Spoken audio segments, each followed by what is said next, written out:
جمعة، خلينا نبدأ من أول حاجة. ليه في رأيك أغلب الناس بتحلم تتعلم المونتاج أو الأنيميشن بس ما بيبدأوش؟ عشان كل واحد فينا عنده فيلم رعب صغير جواه بيقول له إنه مش جاهز أو مش هيعرف أو إن المجال ده كبير عليه. على فكرة أنا كنت نفس الشخص ده في يوم من الأيام، قاعد في أوضة ضلمة بتفرج على فيديوهات لناس موهوبة وبسأل نفسي سؤال، يعني أنا أبدأ منين؟ أشتري لابتوب ولا أتعلم الأول؟ لحد ما جه يوم وزهقت.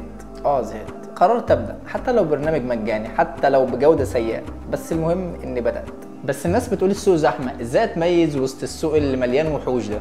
بص، السوق زحمه وهيفضل زحمه، بس الزحمه دي مش في الابداع، الزحمه دي في التقليد. لو عندك حكايه حقيقيه او عندك احساس تقدر تخطف اي مشاهد بيه، هو ده الابداع الحقيقي، هو ده اللي الناس هتدور عليه في وسط الزحمه. انا فاكر اول مره عملت فيها فيديو كان بشع، بس بالنسبه لي كان فتح باب. كل فيديو بعده كان احسن وكل فترة بعدها كانت افضل، بس المهم انك تبدأ والباقي هيجي صدقني. ابدأ النهاردة قبل بكرة.